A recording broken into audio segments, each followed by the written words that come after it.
Hola a todo el mundo, bienvenido, bienvenida a Dani Cultura.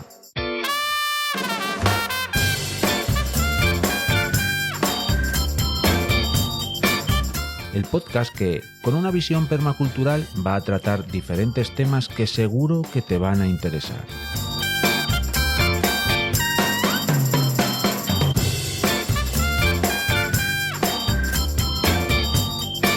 El proyecto nace en un canal de YouTube del mismo nombre. Te invito a que te suscribas.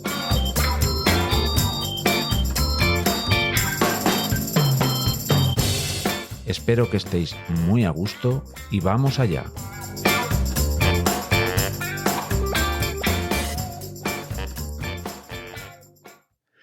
Hola a todo el mundo. Mientras escribo este guión y lo locuto, me encuentro en un momento un poco, no sé muy bien cómo describíroslo, pero podríamos decir que es un momento no muy activo para mí. Y puedo aseguraros que si algo me caracteriza es el estar haciendo algo todo el rato. No tienen por qué ser cosas extremadamente activas, entendedme. Hacer algo para mí es devorar un libro, evidentemente, entended esto como leerlo. Aún no me ha dado por la librofagia. El hecho es que habitualmente no paro de hacer cosas. Andar en bici, aunque llevo meses en el dique seco por algún problemilla de salud, pasear por el monte, ir al huerto, escarbar un poco en el terreno del jardín a ver qué tal está ese ecosistema increíble que es el suelo, sacar fotos a pájaros, identificarlos, cocinar, hacer pan, leer, preparar contenidos para este proyecto llamado Dani Cultura, ver baloncesto, cosa que me apasiona. E ir a echar unas canastas también me gusta, hacer cursos que me enriquezcan de una u otra manera, que pueden ir desde el de pastoreo trashumante que estoy haciendo hasta uno de locución y producción radiofónica. Si a todas estas cosas le sumáis lo placentero que me resulta pasar la vida junto a mi compañera de vida María, jugar, enredar y sestear con mis perras y todo lo referente a la vida familiar, pues queda como resultado que a mí personalmente que el día tenga tan solo 24 horas, pues es un problema porque siempre se me queda corto. Como os digo, estoy atravesando una temporadilla en la que tengo que controlar mucho lo que puedo y no puedo hacer. Y si bien no paro de hacer cosas que no requieran tanto esfuerzo físico, esas actividades que requieren de ese sofocarse, que el sol caliente mi piel, que el viento traiga a mi cuerpo y a mi espíritu recuerdos de otros lugares, que el mundo exterior, en definitiva, deje una cierta impronta en mí, todo esto tiene una especial importancia y relevancia en mi espíritu, con lo que no poder hacerlo, no sé cómo decíroslo, pero me afecta. Hay muchas actividades de esas de hacer bajo los elementos que a mí me gustan. La bicicleta siempre ha tenido una especial relevancia en mi vida por muchísimos motivos que van más allá de lo físico y se incrustan en lo espiritual. No hay un día que ande en bici que no me traslade a mis veranos infantiles junto a mis abuelos en esos veranos interminables. Ese tiempo en el que verdaderamente fui feliz sin mayor preocupación que el hecho de que el día no se terminara jamás. Para mí andar en bici, ya de mayor, siempre es como coger una máquina del tiempo y visitar esos momentos pretéritos felices. Visitar a mis abuelos, a mis tíos, a mis primos. Estas sensaciones son cosas que van más allá, superan cualquier cosa que pueda leer de ti, ningún moderno ciclocomputador, o van más allá del entendimiento de cualquier cicloturista moderna y moderno, tan maravillosamente conjuntados y tan increíbles. Hay otra actividad que para mí también tiene un peso especial, de esas bajo el sol y el viento, pero también bajo el frío, la lluvia, el calor o la niebla, y a veces bajo la oscuridad y en muchas ocasiones bajo el escrutinio de muchas furtivas miradas que no dejan sus escondites, y también bajo el peso en muchas ocasiones de la soledad, e incluso también bajo la sensación de liberación que al mismo tiempo también te da esa misma soledad. En esta actividad A veces te sorprende la alegría y en otras ocasiones no sabes muy bien por qué o quién sabe. Puede que sí lo sepas, pero el hecho es que a veces también te invade tu corazón una especie de sensación de temor cuando descubres un lugar que tu olfato no reconoce y tu recuerdo no tiene almacenado en la memoria. Es una actividad que hago solo, pero que tengo clarísimo que por los lugares por los que la llevo a la práctica nunca paso desapercibido. Y esa actividad es campear por el monte. Os lo voy a decir muy claro. Echo muchísimo de menos campear por mis territorios habituales, por ese bosque que invade mi corazón y mi alma cada vez que pongo un pie allí. Sé que volveré más pronto que tarde, sí, pero pensar esto no impide para nada que lo eche de menos, que lo eche mucho en falta. Hay cosas que solo sintiéndolas se entienden. Da lo mismo que a través de toneladas de hechos alguien pueda elaborar un documento, una suerte de información aséptica para poder presentar a terceras personas y así intentar que entiendan algo. Si ese algo que pretendemos explicar está anclado, está enraizado en lo más profundo del corazón, del alma, entonces los hechos dan igual. Eso es territorio emocional. ¿Cómo transmitiros sentimientos? ¿Cómo compartir contigo unas sensaciones únicas que solo encuentro en mi campear por el bosque? No lo sé muy bien, pero yo soy una persona de radio. Esto es un podcast, sí, pero a pesar de que los cachivaches y tecnologías puedan cambiar, la idea del podcast y la idea de la vieja y eterna radio es la misma. Alguien habla, alguien te habla a ti, que estás haciendo eso que te hace sentir bien, y tú escuchas atentamente lo que yo te cuento. Creo que si hay un camino rápido para llegar a las capas profundas de las personas en la distancia, la voz radiofónica es un camino muy directo. La voz tiene esas particularidades. Ofrece una información mucho más incompleta, pero de una penetración muy profunda. Y además llega a un territorio donde tú ya construyes. O sea, si tú dices, amanecía en el condado de Sussex, y el rocío me decía la hierba del prado, de tal. El oyente está construyendo imágenes mentales. Si tú ofreces la imagen del prado de Sussex, ves un prado en Sussex.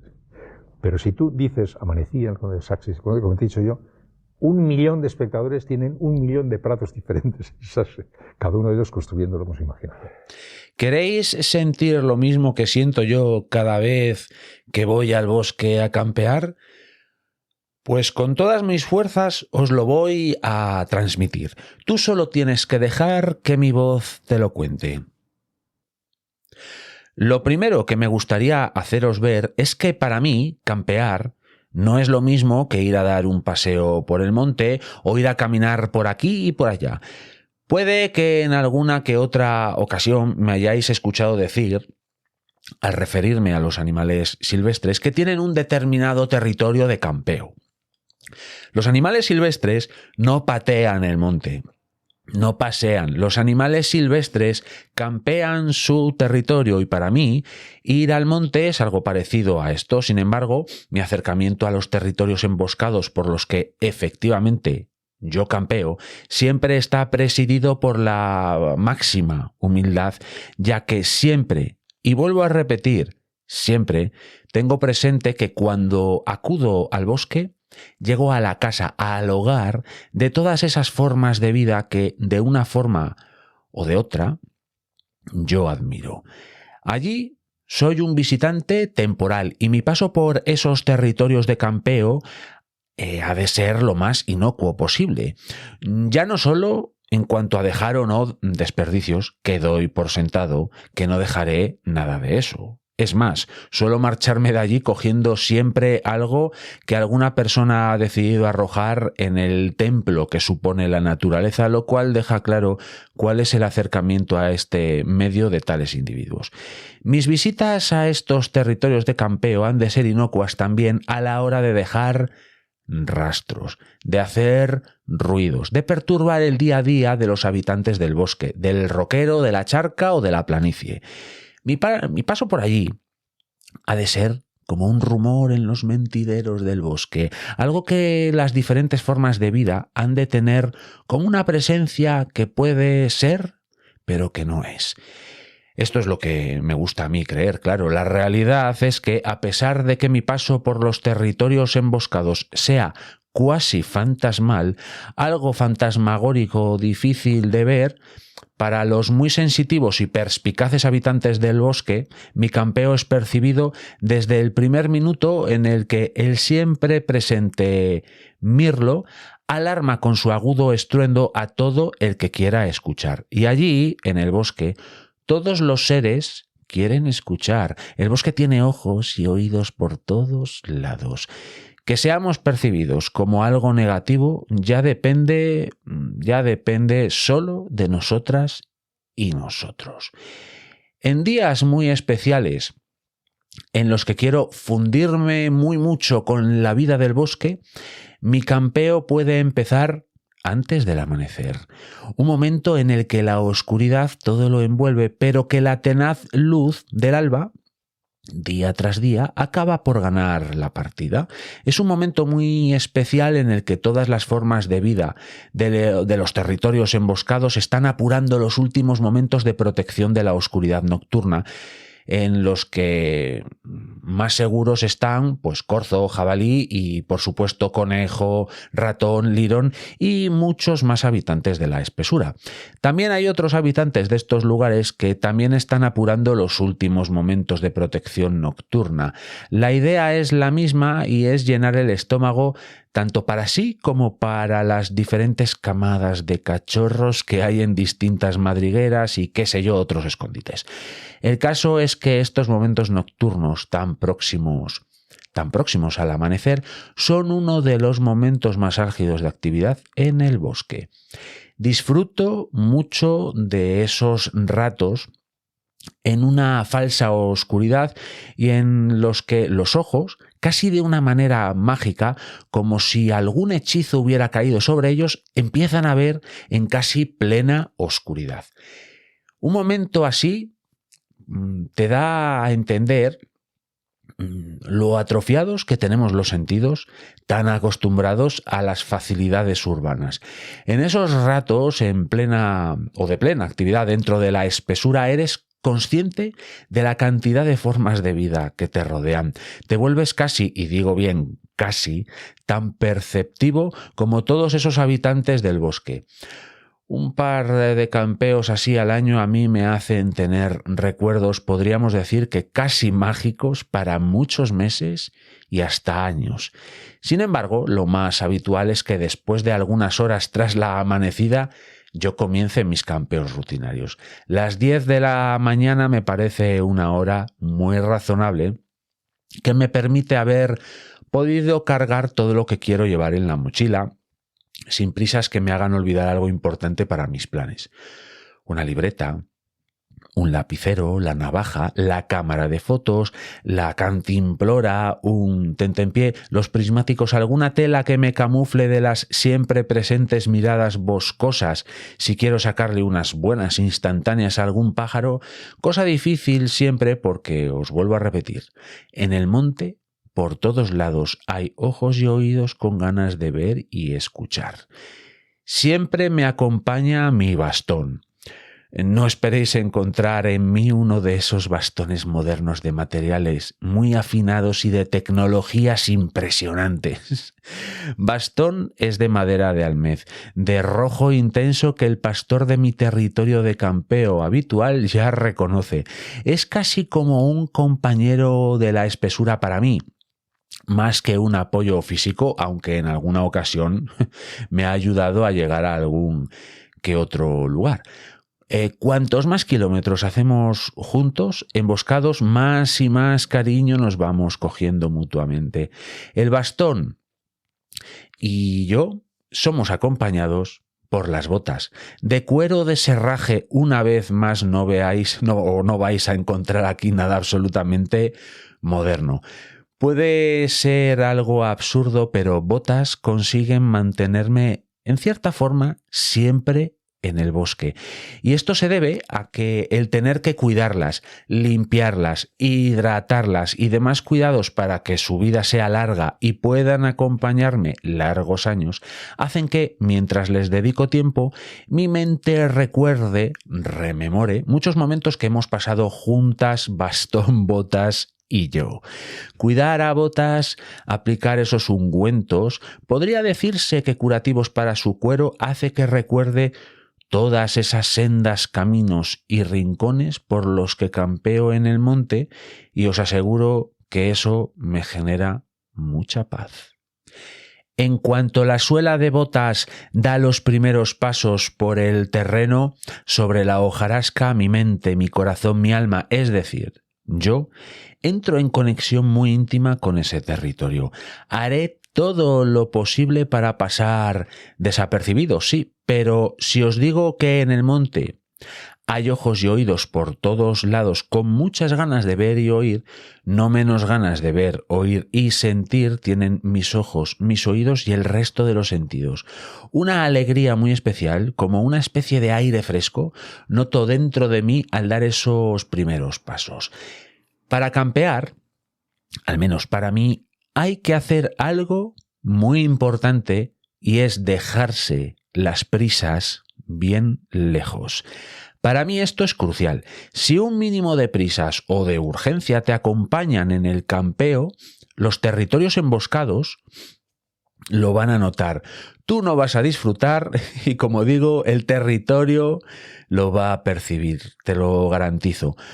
Una vez cargado con todo lo que quiero llevar y una vez abandonadas todas las cosas que quiero dejar atrás, que pueden ir desde la prisa, la urgencia, hasta las preocupaciones, ahora sí comienza el campeo.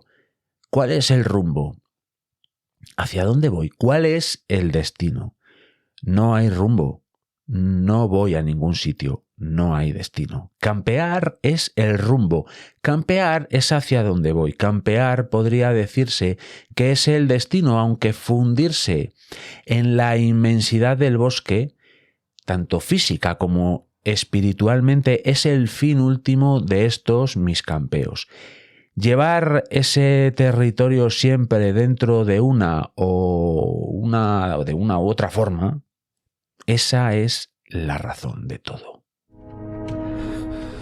Hay algo ahí abajo. Es Gollum. Gollum. Nos viene siguiendo desde hace 3 días. Ha escapado de las mazmorras de Barad-dûr. Ha escapado. O le han soltado. Hay caminos bien marcados y señalizados.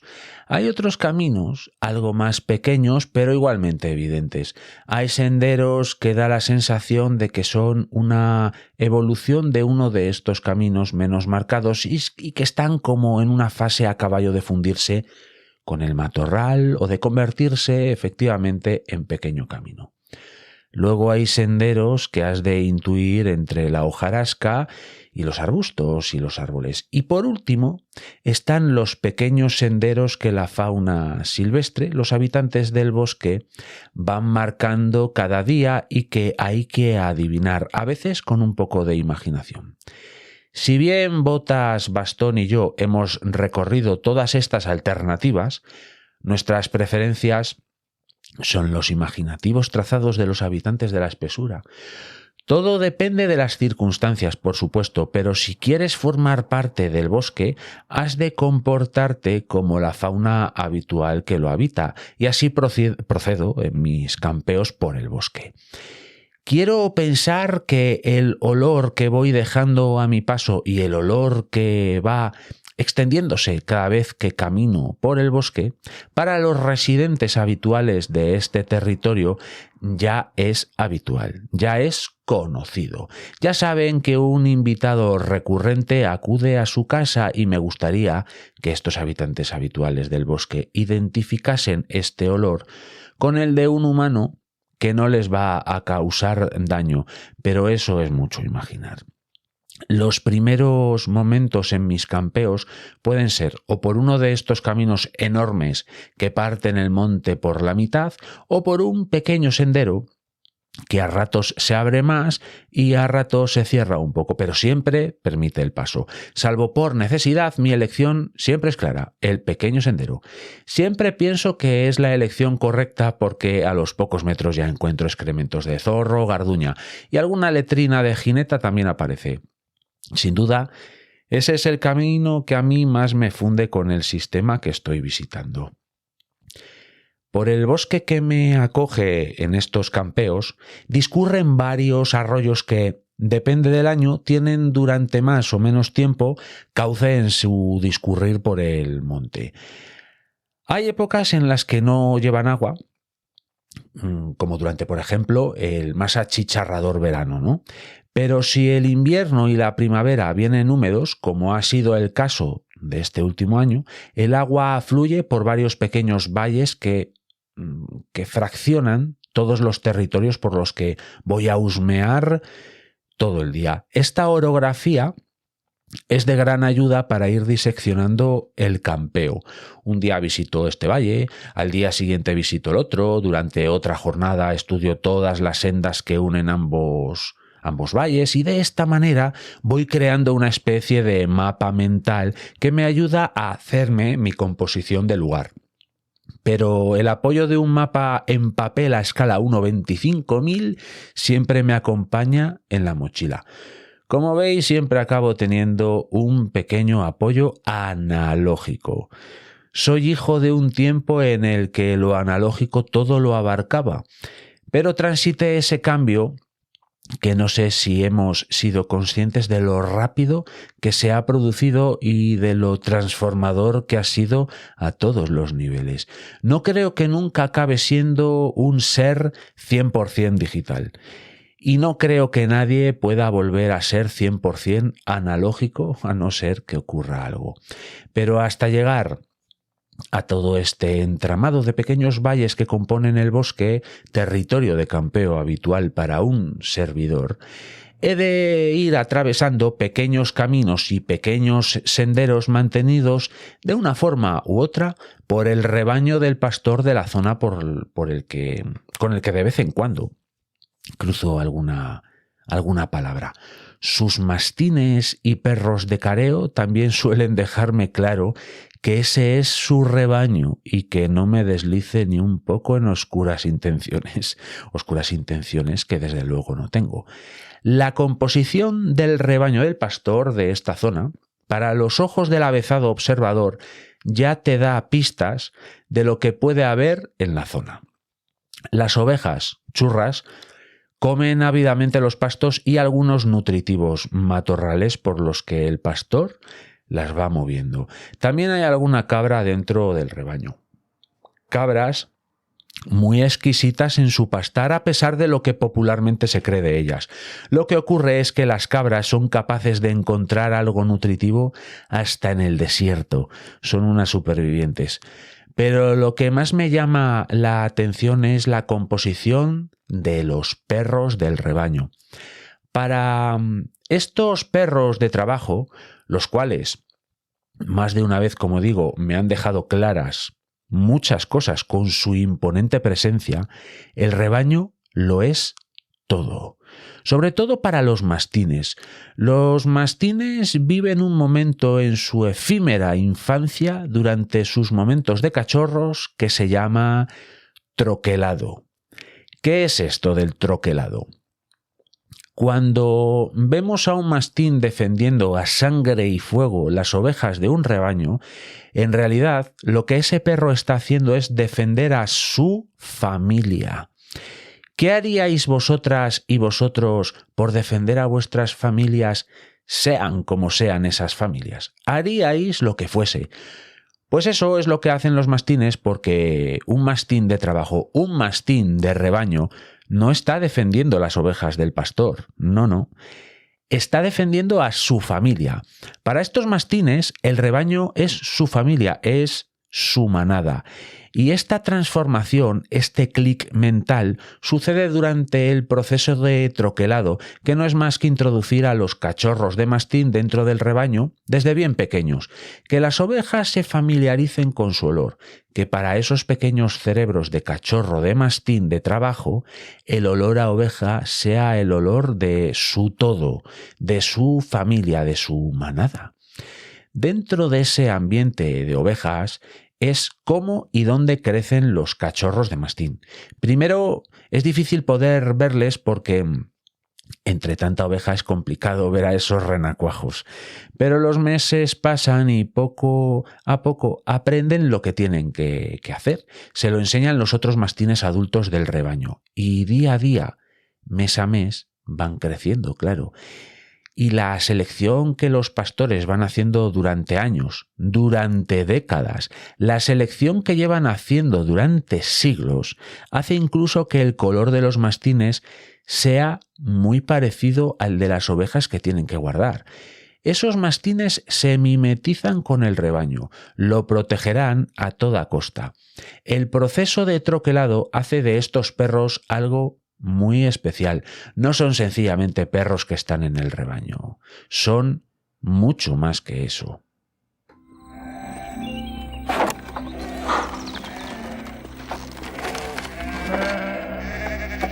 Sácalas, cerdo. Quiere que las saques del cercado. Tráelas hacia mí.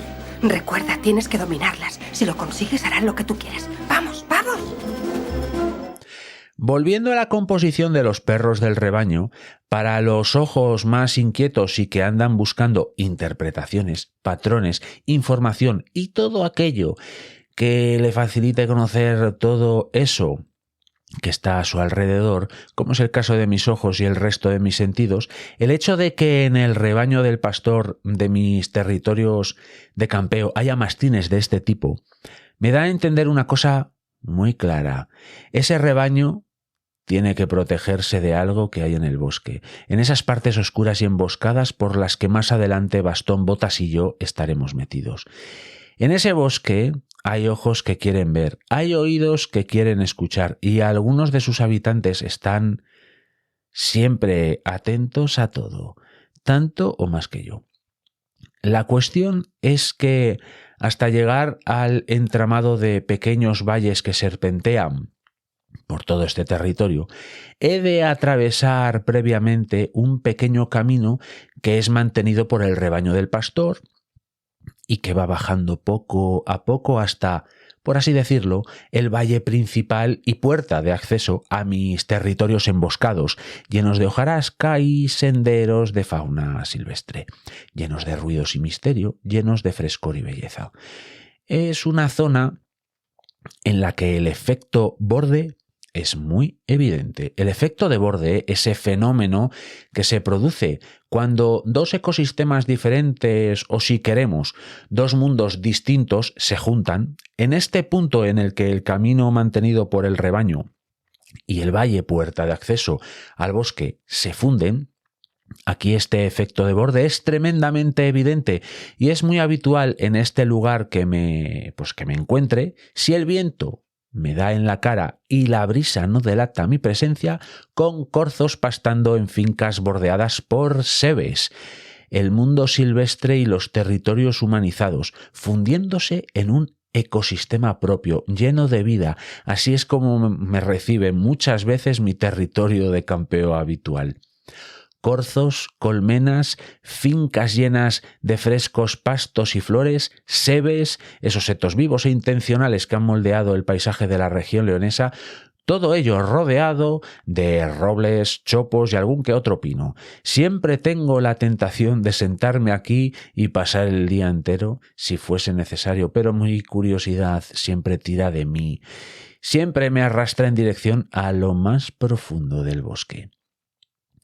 porque, por extraño que pueda parecer, cada día que voy a este territorio, el reino de la hojarasca, el roble y los pequeños valles, cada día es diferente.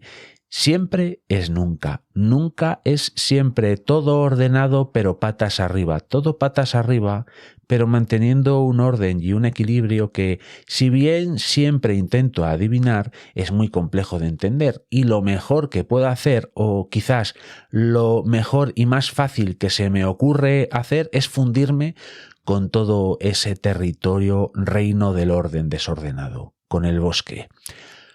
Lo primero que tengo que hacer es cruzar el umbral de la zona del efecto borde. Es un área difusa y no creo que tenga un punto concreto en el que aquí es allá y allá sea aquí, pero desde luego vadear el arroyo que ha ido formando el valle central de esta primera parte del territorio emboscado, sin duda es una especie de acto simbólico que me hace saber que ya no estoy en territorio humanizado, y así será durante un rato muy largo hasta que por un lado u otro, horas después, aparezca en este mismo lugar. En esta ocasión, hoy, o cuando lo queráis escuchar, o mejor dicho, cuando queráis imaginaros campear junto a mí, he creído conveniente seguir este valle principal que capitanea estos primeros pasos y que me dirige sin remedio a una zona boscosa llena de robles. Los hay jóvenes, sí, pero los menos. Aquí los robles pueden contarte historias de años en los que ni mis padres habrían nacido, historias de un tiempo que no fue ni mejor ni peor, historias de un tiempo pasado. Y el tiempo futuro escuchará historias de estos robles que contarán que por ahí pasó, intentando ser imperceptible, un humano llamado Dani y que quería proteger este bosque. Contarán que por ahí comenzaba muchos días su campeo y que rara era la vez que no acababa siguiendo la senda de que jabalí, corzo, zorro y otro habitante muy sigiloso de esta zona solían surcar para atravesar los robles. Estos árboles sabios también podrían preguntarse que, habiendo caminos más anchos, ¿por qué este humano sigue esos pasos silvestres tan angostos y a veces casi imposibles? Si los espinos le rasgan la piel, ¿por qué sigue yendo? Yo podría responder a estos árboles sabios, a estos testigos silenciosos de mis campeos, que lo hago porque si quieres descubrir lo que pasa en el bosque, has de conocer ese bosque por dentro. Así que, en cuanto puedo, siempre me salgo del camino más o menos principal y que, si bien no es uno de esos caminos casi cortafuegos que parten el monte en dos, sí es un camino de 1 metro, más de 1 metro. 2 personas podrían caminar paralelas, pero no más.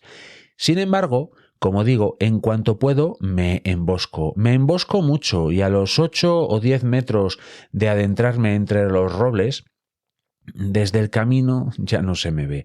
Me esfumo siguiendo esas pezuñas de corzo y jabalí que normalmente son los primeros rastros que localizo ahí.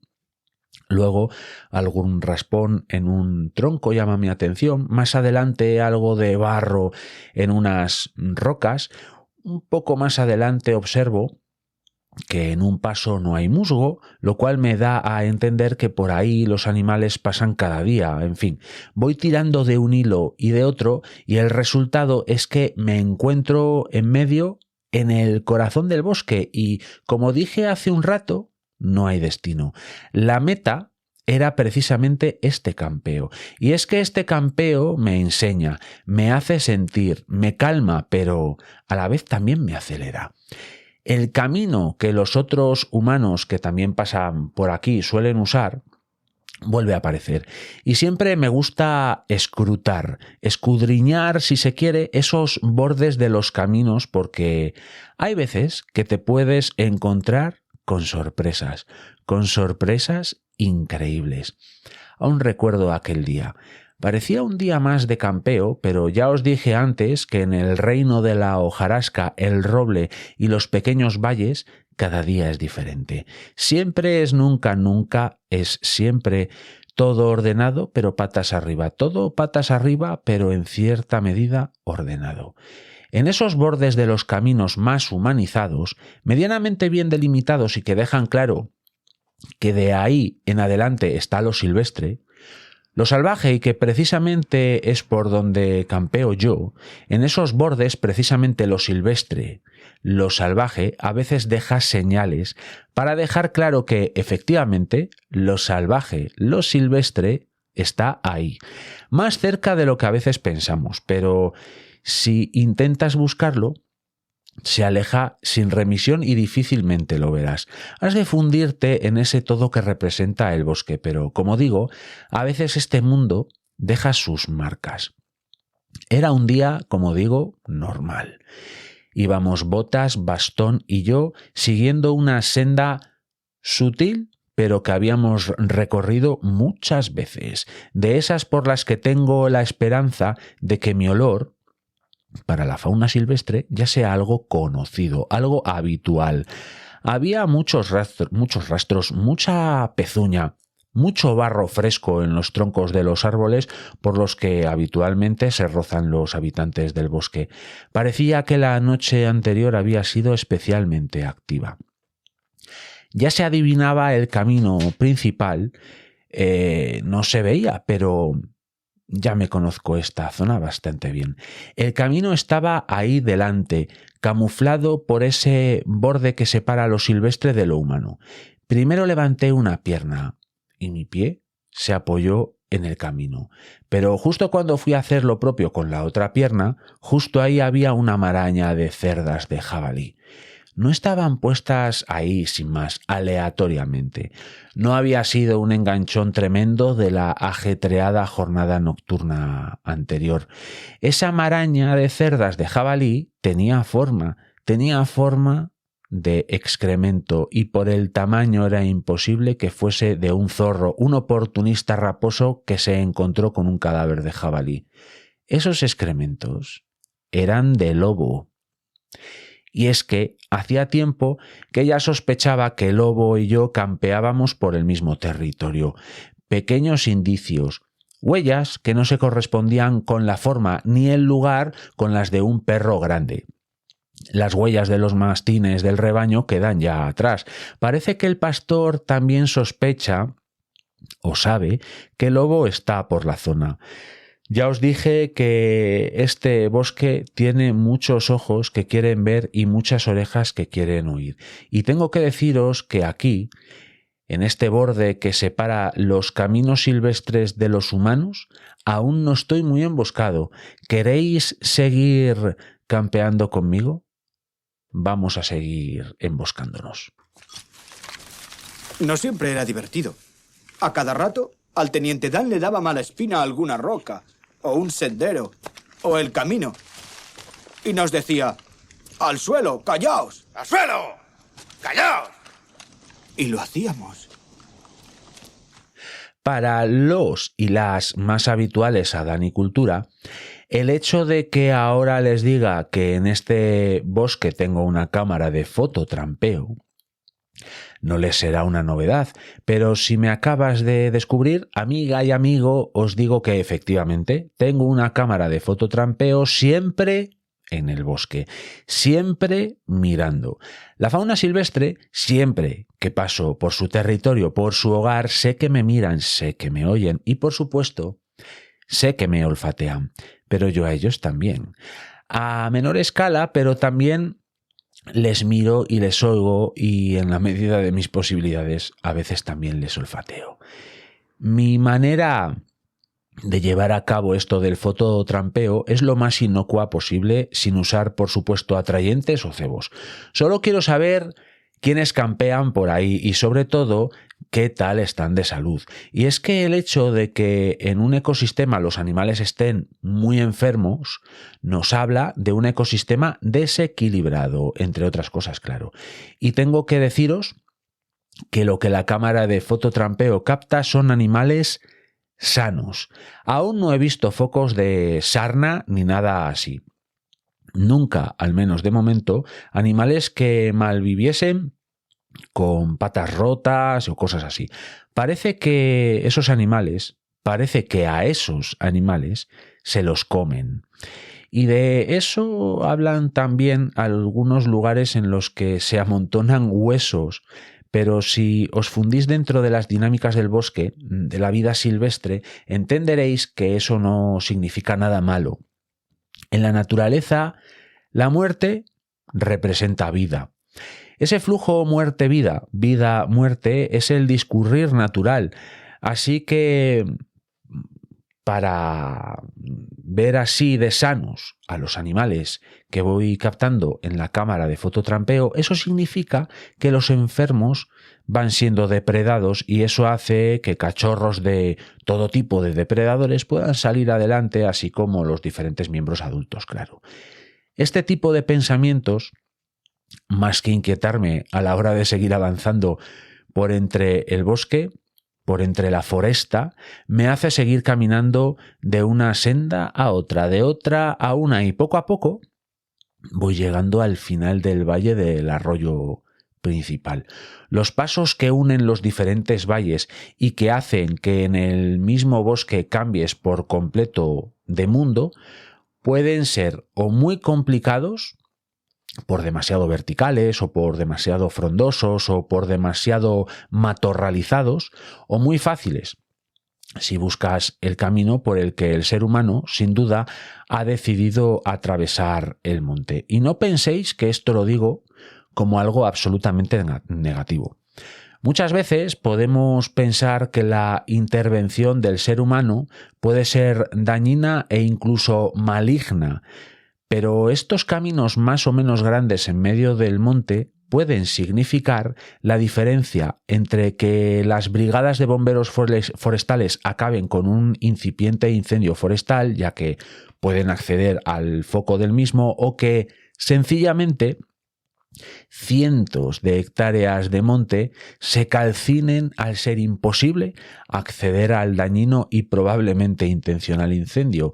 Y hablo de probablemente por las estadísticas que año a año nos hablan de los porcentajes de incendios provocados. Como veis, también en el bosque me gusta utilizar la muy permacultural palabra depende.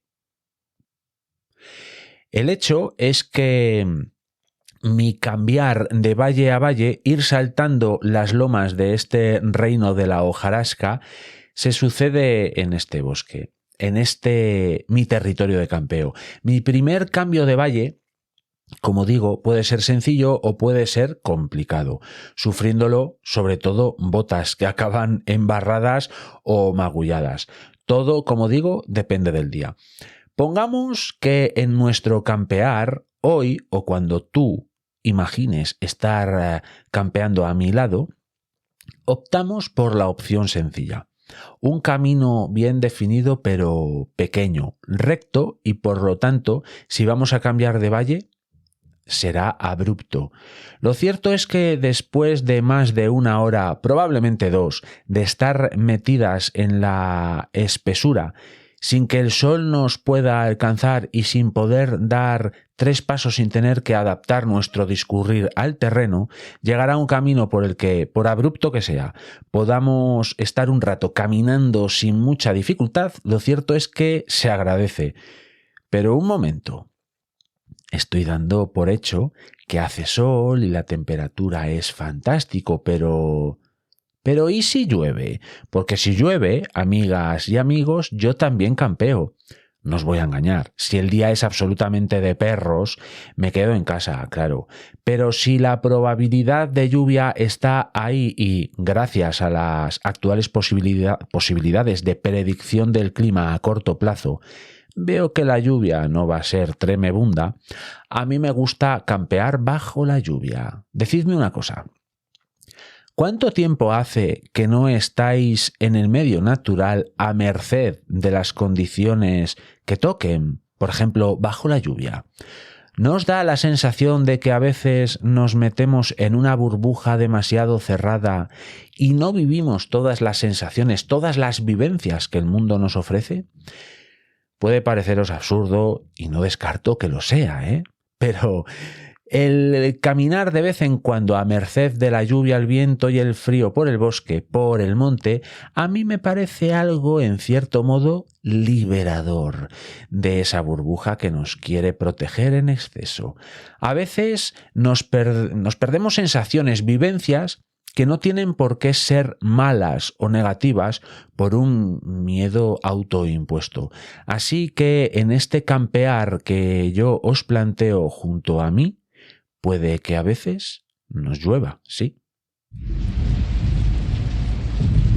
Yo he visto cosas que vosotros no creeríais. Ya hemos cambiado de valle y, como antes os dije, estos cambios nos ofrecen una especie de cambio de mundo. Si estábamos campeando por un frondoso robledal, ahora aquí los pinos han ganado terreno. Aquí, en el reino de este nuevo arroyo, los pinos tienen su espacio. No llegaron aquí por casualidad. Esos ordenaditos pinares tienen la marca inequívoca de la antigua reforestación del ser humano. Y en este territorio los robles mantienen a raya a los pinos. Les tienen rodeados y al estar todo este lugar serpenteado por unos cuantos arroyos, algunos árboles de ribera aparecen por aquí y por allá como recordando que por las entrañas de esas tierras el agua fluye. Algún olmo superviviente a la grafiosis, algún aliso, algún mostajo. Recuerdos todos ellos de que si las lluvias mojan nuestra piel, también hidratan ese suelo y dan de beber a todas estas especies vegetales. Sin embargo, en las pequeñas naciones que los robles y demás especies habituales de este bosque les han permitido conquistar a sus compañeros pinos, el inicial orden con que los antiguos humanos reforestaron esos parajes es cosa del pasado. Los primeros pinos crecieron y esos primeros pinos se convirtieron en unos extraordinarios ejemplares de su especie y dieron piñas, y esas piñas estaban colmadas de ricos piñones que pequeños vecinos del bosque se dedicaron a plantar, como pueden ser las ardillas o los arrendajos, y décadas después, acompañando nuestros pasos en este campeo, un frondoso pinar cobija a corzo, siempre escurridizo, siempre desconfiado, cosa que no me extraña a sabiendas de los vecinos que merodean sus territorios. Caminar junto a los pinares siempre me transmite una sensación de cierto desasosiego. No sé muy bien por qué. Aún recuerdo los consejos de mi abuelo, un hombre grande, de pelo cano, y que en sus silencios decía y en sus decires iluminaba. Cuando camines por el bosque, nunca mires demasiado atrás, decía mi abuelo, y muchos años después tengo que darle la razón. Nunca se la quité en realidad, pero esta frase me resuena especialmente cuando camino junto a los pinares o entre ellos. Si miras demasiado atrás, puedes llegar a ver demasiadas cosas que no están, o puede que sí lo estén. Me parecen lugares en los que decenas de ojos están clavados en mí. Muchos más ojos que en el resto del bosque. Es como si los propios pinos te estuvieran mirando. Esos ruidos y crujidos constantes me desasosiegan y ese rumor del viento que de repente se desata en las altas copas del dosel es como un estruendoso murmullo vegetal que no alcanzo a comprender. Es como si los pinos fueran uno tras otro contándose que un humano está en su pequeña nación vegetal. Y como decía, estos pinares le encantan a corzo. Rara es la vez que no logro rastrear su presencia en los pinares. Rascaderos, camas, huellas, excrementos, muchas son las señales que me indican que los pinares le encantan a corzo, pero es que además este duende del bosque ahí se siente especialmente seguro y se deja ver de vez en cuando, a veces un poco desafiante, como haciéndonos ver que es imposible que lo alcancemos, y si no se deja ver, se deja oír. Y si los pinares me generan cierto desasosiego y además le sumamos la voz por sorpresa de corzo, en ese caso el susto está garantizado. Un pequeño escalofrío recorre mi espalda.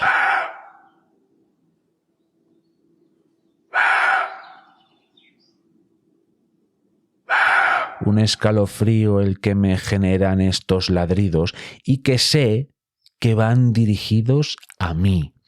Al menos un par de ojos o un par de orejas o un hocico o todo a la vez ha captado mi presencia. Al menos un vecino del bosque ha detectado mi campeo por el pinar. Nunca me acabaré de acostumbrar a los pinares. Tienen algo que no puedo explicar. Misterios de la espesura, creo yo. Pero a pesar de todo, mi campeo, nuestro campeo, prosigue y sé de un lugar muy agradable para hacer un alto en el camino y, además de agradable, es un lugar en el que unas amigas muy parlanchinas nos van a poner al tanto de las cosas que han ido pasando en su entorno. Aunque no las podamos comprender, al menos dejaremos que nos lo expliquen. La idea de comer una jugosa manzana o algún otro tentempié y echar un trago de agua después de unas cuantas horas de campeo parece ser un plan inigualable, y si a esto le sumas que estamos saliendo del pinar desasosegante y que el solo, quién sabe si la fina lluvia purificadora, nos vuelve a lamer la piel después de un largo rato en la espesura de la nación de los pinos, pues hace de estos momentos una especie de pequeña fiesta forestal. Ya abandonamos el pinar sin mirar atrás, por supuesto, aunque no me resisto muchas veces a volverme, esperando encontrar algo que quizás nunca podré ver, y tal vez sea mejor así. Ahora, nuestro campeo sucede junto a otro arroyo, por momentos muy evidente. El rumor del agua aparece y desaparece, pero sabes que siempre volverá. Las especies de ribera aquí están más presentes que nunca, con esas copas anchas y con esas sombras, ese cobijo amplio y fresco, ideal para nuestro alto en el camino. Navaja sale de la mochila, preparada para partir un pedazo de pan, la manzana, algo de queso. Bueno, depende de lo exigente y largo que haya sido nuestro discurrir por el territorio. Un trago de agua fresca siempre reconforta, y más bajo la sombra de estas especies de ribera tan valiosas para una gran cantidad de integrantes del bosque. Mirada perdida a lo lejos, clavada en el horizonte, contemplando el planear de un milano, o quizás un busardo ratonero o un abejero europeo tan parecido al busardo, mientras saboreamos en silencio esa comida que hemos preparado por la mañana en casa, precisamente pensando en este momento tan placentero a la sombra de, por ejemplo, un aliso, y de repente ya están aquí unas amigas poniéndonos al día de lo que ha ocurrido últimamente en su entorno.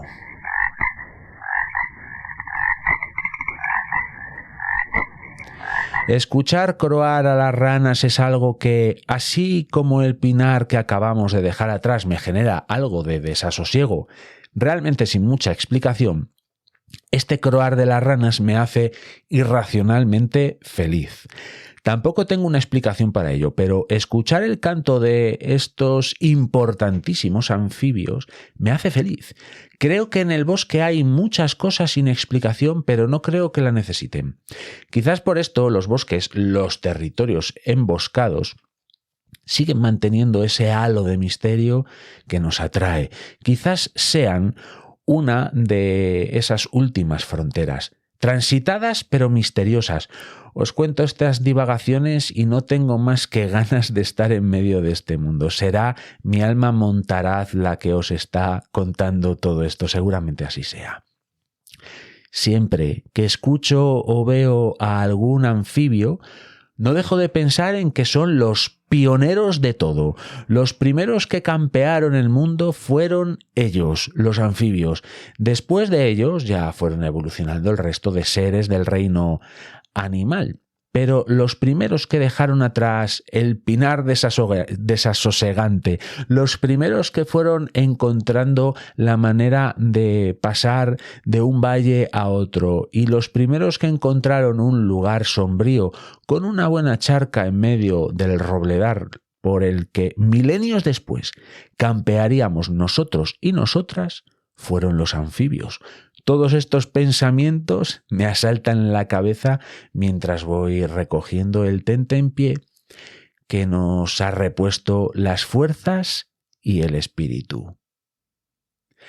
Después de todas estas horas de campeo, después de muchas sensaciones vividas a lo largo de nuestro campear, después de la reciente merendola que nos ha repuesto el cuerpo y, por supuesto, después de compartir impresiones, charla y vivencias en la campestre sobremesa debajo del fresco aliso, retomamos la marcha con la mirada puesta en encontrar de nuevo el arroyo principal del bosque. Esta vez, llegar a él no será difícil por la orografía, porque solo debemos de seguir el curso del arroyo en el que viven las ranas. Sin embargo, nos encontramos en un espacio curioso que nos va a ralentizar la marcha. Se van a juntar varias cosas que pondrán a prueba nuestra paciencia, también a botas, y la compañía de bastón estará más que justificada, aunque solo sea por este tramo de campeo. Y es que se abre ante nosotros y nosotras un valle algo más abierto que los anteriores, flanqueado por dos pequeñas lomas, pero con laderas quebradas. Nos encontramos nuevamente en un lugar en el que el efecto de borde es tremendamente evidente. Es como si los árboles de una de las lomas y los árboles de la otra loma estuvieran separados en contra de su voluntad y quisieran juntarse otra vez, pero una maraña de matorrales han crecido en un suelo pantanoso en medio de ambas laderas, y los árboles de ambos mundos no pueden unirse. Pocas sendas de fauna silvestre se ven por aquí, y pocas que se puedan intuir. Y las pocas que se pueden más o menos imaginar, estoy casi convencido que fueron dejadas por animales inexpertos, animales confundidos o animales que trataban de huir de algo. Los pasos que damos ahora en nuestro campear se hacen lentos y pesados. Antes os dije que podíamos ver el planear de un abejero europeo. Y esto ya nos indica que estamos en verano y, como os acabo de decir, estamos por una zona de matorrales, por una zona de matorrales pantanosa, por una zona de matorrales pantanosa y sin sombra. Así que el sol del mediodía nos golpea en tenaz coalición con nubes de moscas y mosquitos. Con razón hay pocas sendas de fauna silvestre por aquí, pero yo quiero conocer, campear, merodear todo mi territorio, y esta zona está dentro del bosque. La tengo que conocer. Hay que conocer lo bueno, pero también lo malo. Bastón comprueba si el siguiente paso de botas será firme o si por contra nos vamos a hundir hasta la rodilla. Así, un paso detrás del otro. Poco a poco comienzas a reconocer más o menos qué zonas son en las que lo más probable es que metas la pata, literalmente hablando, y cuáles son las zonas en las que encontrarás tierra firme. La concentración aquí es muy importante, pero para no destrozarse los tobillos, aparte de la concentración, también nos va a ayudar en este caso mucho botas al llevar el tobillo bien ajustado y a salvo. Botas y bastón en estos momentos son fieles escuderos.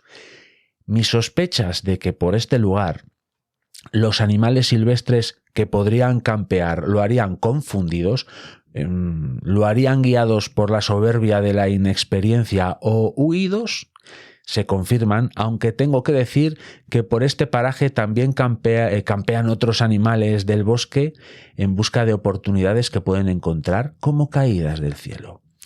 Detrás de unos arbustos, por el rabillo del ojo, llama mi atención un destello blanquecino, muy luminoso y que nada tiene que ver con el verde oscuro, el marrón y los tonos amarillentos de esta zona arbustiva y pantanosa. Ese destello es un montón de huesos. Nos acercamos a ver qué ha pasado ahí y podemos ver por las pezuñas que han quedado olvidadas como si fuesen unos zapatos viejos que un joven corzo no superó la difícil prueba de atravesar este lugar. Puede que se partiese una pata o puede también que otro habitante de la zona le alcanzase guiado por su increíble olfato y su tenacidad incomparables. El hecho es que ante nosotros tenemos el recordatorio de lo que es el ciclo de la vida natural, de la vida en el bosque. La vida, en un momento u otro, implica muerte, pero esa muerte implica vida, ya que servirá para alimentar a otros y que puedan mantenerse con vida. La zona pantanosa y arbustiva está siendo muy fatigosa, pero nos está dando una lección. Por fin vemos un camino, de esos no muy pequeños, pero lo suficientemente difuminados como para seguir siendo conscientes de que estamos en la espesura del bosque. La experiencia del campear y el reconocer el territorio nos hace saber que ya no nos queda mucho para llegar al valle principal. Después de llevar un rato largo de pasos pesados y seguramente con los pies más humedecidos de lo que nos gustaría, el poder caminar un rato sin la necesidad de tener que planificar cada una de nuestras zancadas hace que estos momentos se nos pasen volando. Quizás sean unos momentos en los que el silencio presida nuestro campear. Puede que por el cansancio o puede que por estar sumergidas y sumergidos en nuestros pensamientos más profundos. El campear, si se hace bien, te puede transportar no solo por el bosque, sino que también permite recorrerte a ti misma y a ti mismo.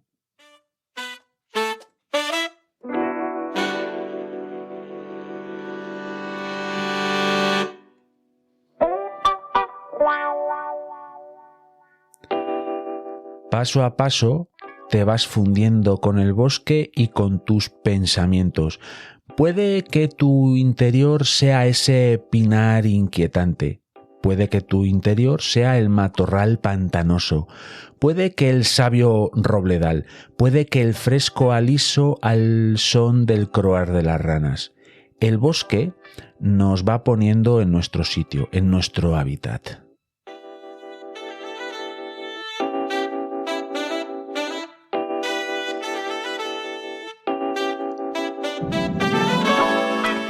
Llegamos a un cruce de caminos. Uno de ellos sube montaña arriba y se vuelve a meter en la espesura. Otro nos conducirá al valle central y poco después a la zona del efecto borde que separa el bosque de los territorios más humanizados, fraccionados por sebes. Y llegados a este punto de nuestro campeo, la elección es tuya. ¿Seguimos campeando montaña arriba por el bosque o vamos siguiendo el camino a los territorios humanizados? Yo solo te puedo decir que, de una forma u otra, el bosque siempre está conmigo, o no sé muy bien si será al revés, y es que yo siempre estoy en el bosque de una forma u otra. El caso es que siempre estoy campeando la vida. ¿Y tú? ¿Te animas a campear?